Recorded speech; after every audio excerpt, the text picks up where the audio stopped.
देखो कितना विश्वास होता है भक्त को, कैसा वो श्रद्धावान होता है। एक राजकुमारी और दूसरी एक जमींदार की पुत्री, दोनों को मित्रता थी। एक दिन राजा के यहां भगवत प्रेमी महात्मा आए। वो संत सेवी राजा थे, महात्मा जन आते रहते थे और महात्माओं का कार्य ही होता है निरंतर अपने प्रभु की सेवा और सुमिरन में मगन रहना। सेवा सुमिरन ये बहुत बड़ी सामर्थ्य है। अगर हम हर समय सेवा और सुमिरन में रहें तो कभी कोई माया प्रपंच हमें परास्त नहीं कर सकता। जहां हम सेवा सुमिरन से अलग हुए वहीं माया का प्रभाव पड़ता है। भगवान का शालिग्राम स्वरूप उनके पास था, वो भाव से सेवा कर रहे थे और नवीन अवस्था की कोमल हृदय वाली ये दोनों सखियां देख रही थी। इनके मन में आया ऐसे हम भी ठाकुर सेवा करेंगे। देखने से सुनने से हमारे हृदय में प्रभाव पड़ता है। गंदी बातें देखेंगे, गंदी बातें सुनेंगे, उसी का चिंतन होगा, हृदय गंदे आचरणों की प्रेरणा वाला बन जाएगा। अगर हम भागवतिक बातें सुनेंगे, भागवतिक दर्शन करेंगे तो भागवतिक चिंतन होगा, हृदय भागवतिक प्रेरणा वाला बन जाएगा। कई दिन संत भगवान रुके, रोज सेवा कीर्तन कथा, सरल हृदया। उन दोनों सखियों में बात आई कि चल करके संत भगवान से कहते हमको भी ठाकुर जी दीजिए। दोनों ने चरण पकड़कर प्रार्थना की, गुरुदेव हमारे हृदय में भी इच्छा हो रही कि हमें ठाकुर सेवा मिले। अब दोनों बच्चे ही थे। संत भगवान ने विचार किया सेवा पद्धति में बहुत सावधानी की आवश्यकता होती है। अभी ये बच्चे हैं, कहीं सेवा अपराध न बन जाए। सेवा अपराध भी होता है। उपासना में चलने वाले उपासक को सेवा अपराध और उप सेवा अपराध 32 ये 64, इन पर सावधान रहना चाहिए। ये गलती नहीं होनी चाहिए। जैसे आप ठाकुर सेवक हैं, अपने घर में सेवा विराजमान किए हुए हैं। अब जैसे आपको ठाकुर जी के दर्शन के लिए जाना है, जहां तक ठाकुर जी के दर्शन करने के लिए जाना है, हो सके तो पादुका न पहने, नंगे पैर दर्शन करने जाए। यदि आप में ऐसी सामर्थ्य नहीं है किसी कारण से, तो सीढ़ियों में पादुका नहीं पहनना चाहिए। जहां से मंदिर की सीढ़ियां हैं, पादुका उतार कर माथा रखकर सीढ़ी में फिर चढ़ना चाहिए। खड़ाओं या पादुका पहन करके श्री विग्रह के दर्शन करने के लिए जाने में फिर अपराध लगता है। अरे अपने मालिक के दर्शन करने जा रहे हैं, स्वामी के दर्शन करने जा रहे हैं, प्रभु के दर्शन करने जा रहे हैं, तो अपनी कुटिया से और मंदिर तक नंगे पैर जाना चाहिए। ये भावना रखनी चाहिए। भरत जी जा रहे हैं प्रभु के दर्शन करने के लिए, अयोध्या से पैदल ही चले थे, तो सुकुमार चरणारविंद तो बड़े बड़े फफोके छाले पड़ गए थे। वशिष्ठ जी ने देखा, सबने मिलकर भरत जी से कहा पालकी पे बैठ जाइए। तो उनका हाँ, मेरे प्रभु यहां नंगे पैर चले हैं और मैं पालकी पे बैठ जाऊं? उचित तो यह है कि अपने प्रभु के दर्शन के लिए मैं जा रहा हूं, तो जहां जहां प्रभु के चरण पड़े वहां मेरा शीश पड़े, अर्थात सिर भर जाऊं। उचित असमोरा सप्ते सेवक धर्म कठोरा, यहां मैं सर के बल चल के जाऊं, पर असमर्थ हो। तो आप कह रहे हैं पैर में छाले पड़ गए, आप सवारी में बैठ जाइए, ऐसा नहीं हो सकता। तो अपने प्रभु के दर्शन करने के लिए जब जाए तो हो सके, सामर्थ्य हो तो पादुका न पहने, कोई खड़ाऊं चप्पल जूता आदि ना पहने। अगर पहने हैं तो बस सीढ़ी तक ही पहन कर जाए, ऊपर सीढ़ियों की नहीं। इतने सुकुमार मत बनो, ये आग में जलाया जाएगा शरीर, ये गाड़ दिया जाएगा शरीर, इससे ज्यादा प्यार। तो इनके ब्याह की बात हुई, तो जो राजकुमारी थी उनका राजकुमार से किसी से ब्याह तय हुआ, ब्याह हो गया। अपने माता पिता से जब विदाई ली तो अपने ठाकुर जी को जो सिंहासन में थे, सिंहासन से एक सुंदर पेटी में से और गोद में रखकर, और अंदर ही अंदर जल रही है कि प्रभु मैंने प्रीतम आपको माना है। संसार के व्यवहार में ये प्रीतम बना हुआ है, पर प्रभु हमारे प्रीतम दो नहीं हो सकते, हमने हृदय से आपको माना। इसी विचार में वो बड़ी उदास है। पहले पालकियों में ऐसा राज सैनिक चल रहे हैं, पालकियों में वो बहू जा रही है और राजकुमार घोड़े पर। राजकुमार बार बार पालकी के समीप जाता, दर्शन करने की इच्छा होती है ना, तो उदास देखता, मन में बड़ी गिलानी हुई। उसने कहा, एक नदी थी, उसने कहा यहां हम थोड़ी देर विश्राम करना चाहते हैं, राजकुमारी की पालकी रखी जाए और सैनिक दूर खड़े हो। तो राजकुमार वैसे ही आज्ञा हुई। तो बात करना चाहते हैं, पर वो ना देखती है और ना बात करती है। और इतना सुंदर रूप, क्योंकि ब्रह्मचारिणी और भगवत आराधना। अब उसके हृदय में जलन हुई कि ऐसा क्या है जो हमसे बात नहीं कर रही। बस बार बार ऐसे पिटारी खोल के ऐसे ठाकुर जी को देखती। नाम जप और सेवा के प्रभाव से वो सिल नहीं रह गया था। वहां उसको सांवरे श्याम सुंदर की झांकी मिलती थी। जब अपने शिल्पिल्ले ठाकुर जी को देखती तो ललित त्रिभंगी श्री लालजू महाराज श्याम सुंदर दिखाए, अत्यंत आसक्ति।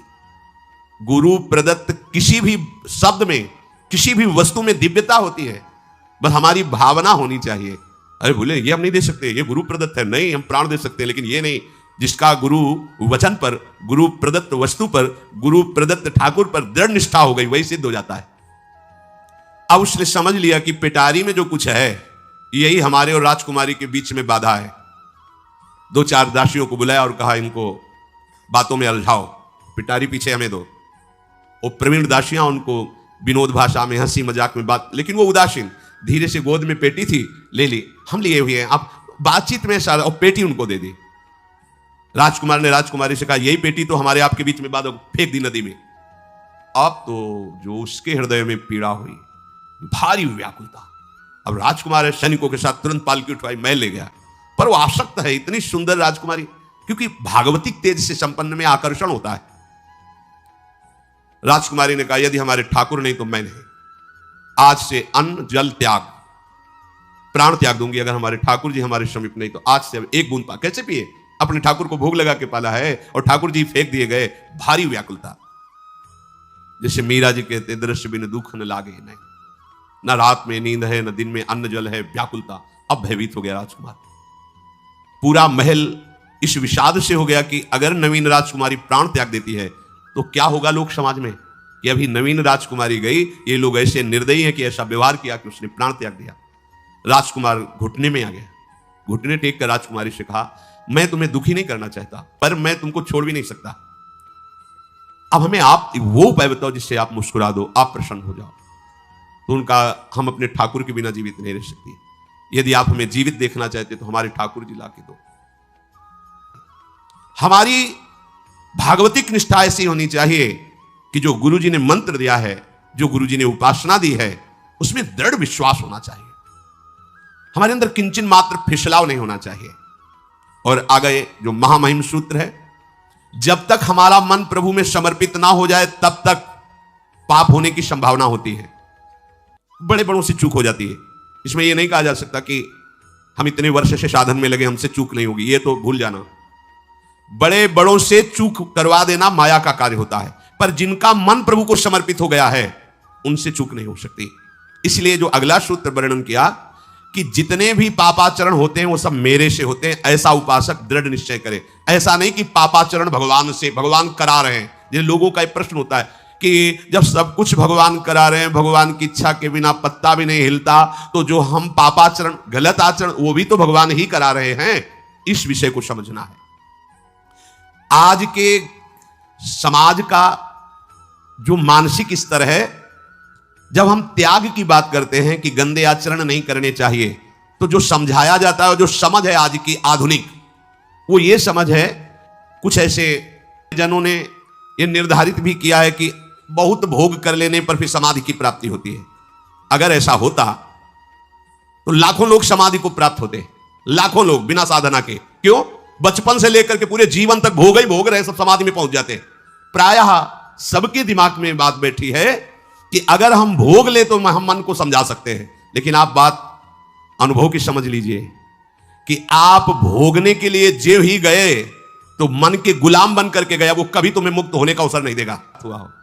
जैसे हम भोजन कर लेते हैं तो लगता है अब कुछ नहीं, लेकिन 6 घंटे व्यतीत होते होते पर्चा बन जाएगा कि ये चीज फिर चाहिए खाने को। ऐसे ही कोई भोग भोगने के बाद कुछ क्षण के लिए उससे विरति हो जाती है, ठीक है, लेकिन फिर कुछ मिनट होने के बाद फिर नई स्फुरना, नया संकल्प, नई क्रिया, नई भोग वासना सब हृदय में देख लो। इसके लिए किसी और से सलाह लेने की जरूरत नहीं। इसलिए ये जो संतों का मत है, शास्त्र का मत है कि भोगों के भोगने से भोग वासना दृढ़ होती है, कामना बढ़ती है, ना कि शांति मिलती है। लेकिन आधुनिकता में भोगों को भोगने से शांति मिलती है, ऐसी धारणा बनी हुई है, और ये गलत है। और ये इतनी गलत हो जाती है कि हम हत्या करने लगते हैं, हिंसा करने लगते हैं, पूज्य जनों के साथ दुर्व्यवहार करने लगते हैं। आज तक भोगों में इति नहीं हुई। देवयानी जी भगवान शुक्राचार्य जी की पुत्री हैं। वो इतनी सुंदर हैं कि कोई अप्सरा भी उनसे होड़ नहीं कर सकती, क्योंकि भगवान शुक्राचार्य की पुत्री जितेंद्री, पवित्र, भगवत आराधन संपन्न। बड़ा प्रसंग है, उसको ना लेते हुए हम सारांश में बता रहे। वृषपर्वा की पुत्री शर्मिष्ठा, ये असुर राजकुमारी है, दैत्यराज वृषपर्वा, उनकी पुत्री शर्मिष्ठा, और दैत्य गुरु भगवान शुक्राचार्य, उनकी पुत्री देवयानी बड़े समाज के साथ जंगल में गई हुई थी। एक बड़ा दिव्य सरोवर था, तुलसी में सब राजकुमारियां स्नान कर रही थी। अचानक वहां से कोई महात्मा निकले, तो जल्दी में सबने वस्त्र धारण किए।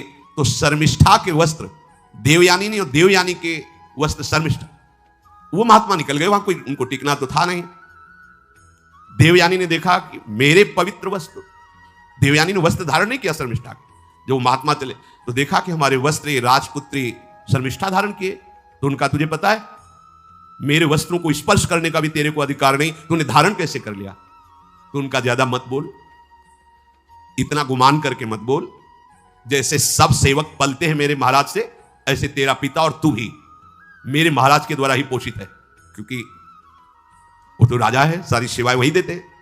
ऐसा नहीं बोलना चाहिए, क्योंकि गुरु पुत्री है, आचार्य पुत्री है और सम्माननीय है। पर ऐसा वो बोल गई शर्मिष्ठा।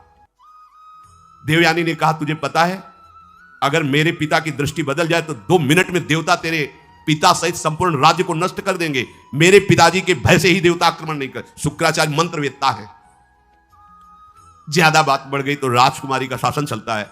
उसने कहा इस गुरुपुत्री को उठाकर कुएं में डाल दिया जाए, और उस समय वस्त्र धारण नहीं की हुई थी, उनको उसी स्थिति में डाल दिया गया और वो चली गई। उसी समय शिकार खेलने के लिए महाराज ययाति चक्रवर्ती सम्राट